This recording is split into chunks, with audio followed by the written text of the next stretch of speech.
Hello student, আজ আমি তোমাদের রবীন্দ্রনাথ সম্পর্কে শোনাচ্ছি। রবীন্দ্রনাথ ঠাকুরকে বলা হয় বিশ্বকবি। তার রচিত সাহিত্য সমগ্র বিশ্বের এক অমূল্য সম্পদ। বিশ্বকবি ছিলেন সমগ্র প্রতিভার অধিকারী। জন্মগ্রহণ করেন কলকাতার জোড়াসাঁকোর ঠাকুর পরিবারে 1861 সালে 7ই মে। তার পিতা মহর্ষি দেবেন্দ্রনাথ ঠাকুর এবং তার মাতা সরলা দেবী। রবীন্দ্রনাথ ছিলেন একজন বাঙালি কবি।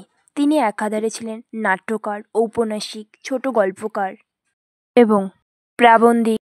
রবীন্দ্রনাথের রয়েছে 52টি কাব্যগ্রন্থ, 38টি নাটক, 13টি উপন্যাস এবং 36টি প্রবন্ধ, আরও অন্যান্য গদ্য সংকলন।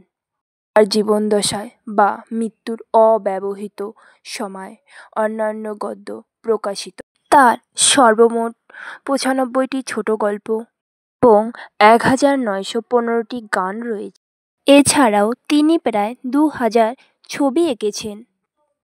এই বিশ্বকবি রবীন্দ্রনাথ ঠাকুর পরলোক গমন করেন 1941 সালে।